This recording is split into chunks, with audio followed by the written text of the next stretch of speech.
Sales. Sales. By the contract of sale, one of the contracting parties, known as the seller or vendor, obligates himself to transfer the ownership and to deliver a determinate thing, and the other known as the buyer or vendee. Seller or vendor, buyer or vendee. To pay therefore a price certain in a manner or its equivalent. Characteristic ng contract of sale. Purpose of the delivery is the transfer of ownership. Tapos, next is perfection. As a rule is by mere consent, since there exists a contract of sale the moment the parties obligate themselves. Subject matter. Next is subject matter. Terminating. Tapos, yung pang-apat is cause. One rule, since the cause or consideration of the parties is the prestation or promise of the other. Number 5, bilateral contract, since both parties have their respective obligations. Number 6, nominate contract, not only because there is specific designation of the contract, but more so because there are specific rules provided by law to govern the rights and obligations of the parties after stipulations. Number 7, commutative, in the sense that there is equivalent in the prestation of the parties. Ordinarily, price reflects the value of the property, since the seller would not normally accept a price below the value of the property, and the buyer would not normally pay an amount more than the value of the property. Aleatory. Hindi na to kasama sa characteristic. There is also soul of hope, where there is no equivalence in the value of prestation, since the obligation of the other party is not certain to arise. Example, lotto. Tas, essential requisite ng Article 1458. Nakapaloob doon yung consent, object, cause or consideration. Consent, number 1. Second, object. Pangatlo, cause or consideration. Sa parties naman, seller or vendor, or buyer or vendee.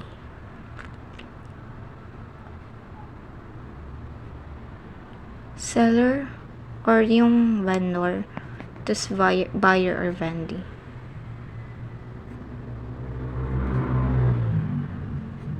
Seller and buyer, vendor and vendee. Yung seller, kaano niya yung vendor. Yung buyer, kaano niya yung vendee. Purpose. The main goal of sale is to transfer ownership of something from the seller to the buyer. Perfection.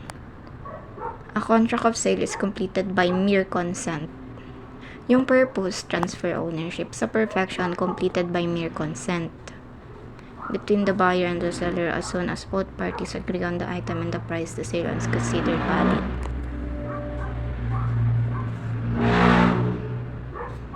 Sa subject matter ng contract of sale, the thing being sold must be specific and identifiable, not just any item but a particular one agreed upon. Determinating, ibig sabihin nun, specific and identifiable. It can't be just any item, it has to be a particular thing. Individualized. By Article 1460, uniquely identified, cannot be substituted, possible for specific performance. An indeterminate or generic thing refers to something that is not specifically identified but belongs to a particular class or category. Sa cause naman, kung sa purpose, transfer ng ownership. Sa perfection, completed by mere consent. Sa subject matter, determinating. Sa cause naman, payment and delivery. The reason for the contract is payment and delivery. The seller gives the item and the buyer gives the money in exchange. One rule means that both parties in a contract of sale give something in exchange for what they receive. The seller gives the item while the buyer gives payment. Bilateral contract naman, yung tatandaan, both parties have duties. Yun, both parties have duties. The seller must deliver the item and the buyer must pay for it. Sa nominated contract, yung tatandaan is specific legal name, with specific rules under the law. Nominated contract. A contract of sale has specific legal name and follows specific rules under the law to protect the rights and duties of both parties. Sa commutative contract naman, normally, yung tatandaan, value of the item and the price paid are equal. Commutative contract, normally the value of the item and the price paid are equal. The seller wants to sell at a fair price and the buyer wants to pay a fair amount. Sa aleatory contract, in some cases, the value exchange is uncertain, like when someone buys a chance or hope. Ayun yung lottery ticket where the price is uncertain. Legal wait lang, yung mga tatandaan sa characteristic. Sa purpose, transfer ownership. Sa perfection, completed by mere consent. Sa subject matter, specific and identifiable, or yung determinating kasi specific yun. Sa cost naman, payment and delivery, tsaka yung one ruse. Bilateral contract, both parties have duties. Sa nominated contract, merong specific legal name tsaka specific rules under the law. Sa commutative contract, value of the item and the price paid are equal. Sa aleatory contract, ang tatandaan, value exchange is uncertain. Tsaka chance or a hope, or yung example niya is lottery ticket. Legal implications of the terminating in sale. If the thing is determinate, the seller is bound to deliver that specific item and cannot substitute it.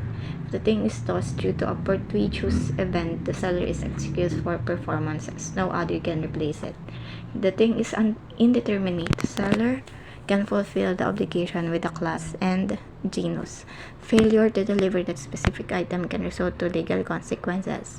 Yung number 1 is rescission. Rescind contract. Sa number 2, damages. Number 3, specific performance. Distinguish from other transactions. Number 1, contract for a piece of work.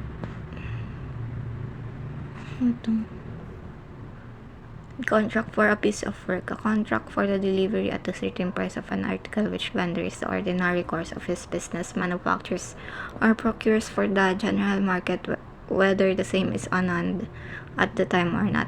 Contract for a piece of work if the goods are to be manufactured especially for the customer and upon his special order, and not for the general market. Similarities, there is transfer of ownership. Buyer or customer pays the price. So distinction niya is, as to the subject matter, in a contract of sale, the subject is a thing and its delivery. In a contract for a piece of work, the subject is service.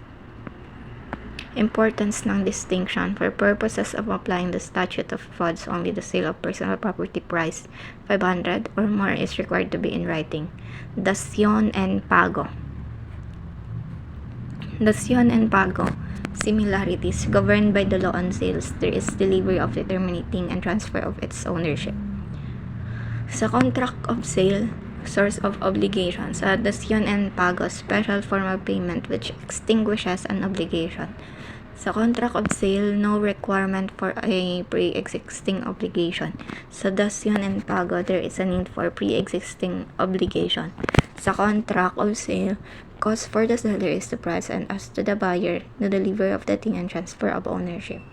Dación and pago, cost for the debtor is the extinguishment of the obligation and delivery of the thing and transfer of ownership as to creditor.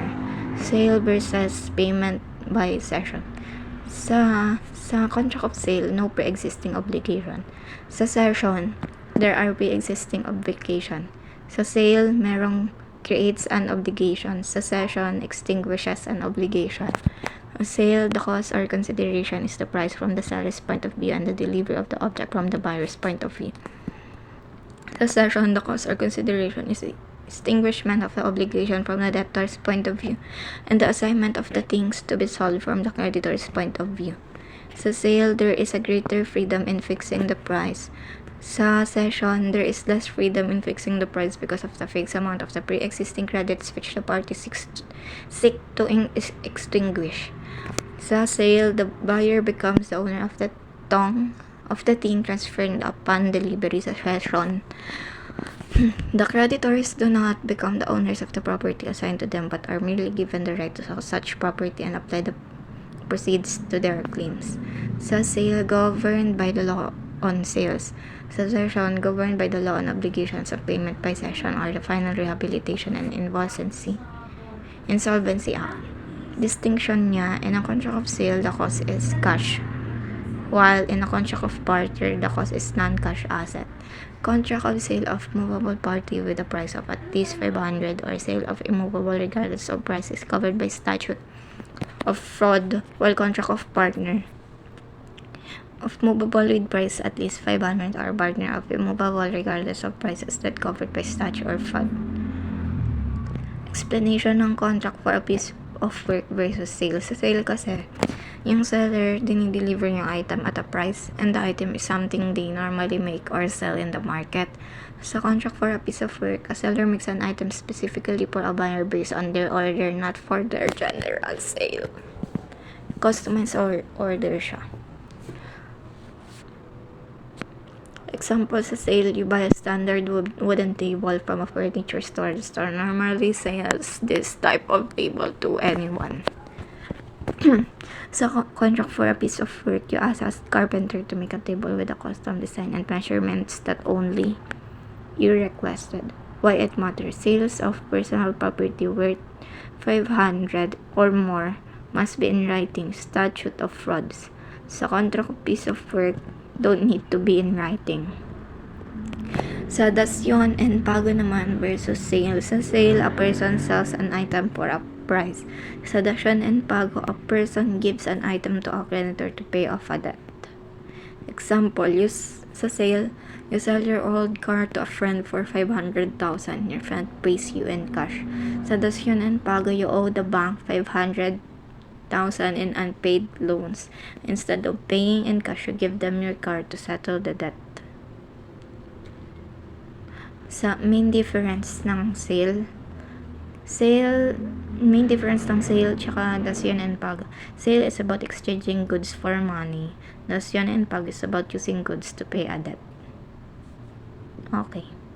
Number 3, payment by cession versus sale. Yung sale, a person sells an item for a price. Payment by cession, a debtor gives multiple properties to creditors to pay off debt. Example niya, yung sale example, a businessman sells a warehouse to another person for 5 million. Sa payment by cession, a businessman has 10 million in debts he can pay. Instead of paying in cash, he gives his warehouse, delivery truck, and office equipment to his creditors. The creditor will then sell these properties to recover the debt. Main difference ng sale tsaka cession. Sa sale, creates a new obligation the buyer must pay. Sa cession, settles an old obligation. Debts are reduced or cleared. In sale, the buyer becomes the owner. In cession, creditors only have the right to sell the property and use the money to cover the debts. Governing law.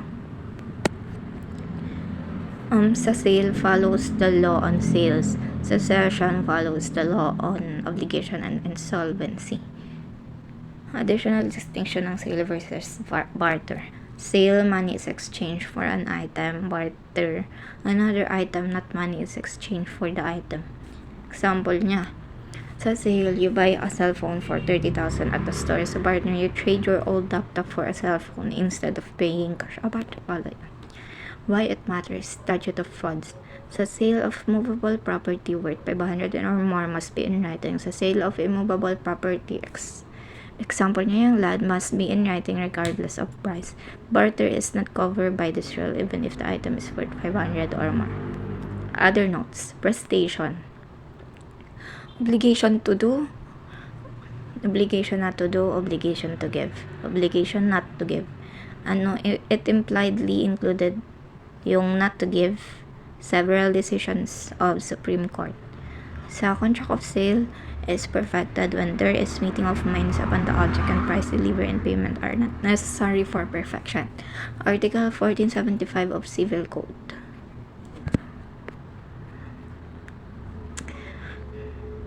Number 2, in contract of sale, title passes upon agreement even before delivery. Article 1458. deed of sale. Number 3, in a contract of sale, ownership does not pass until full payment is made.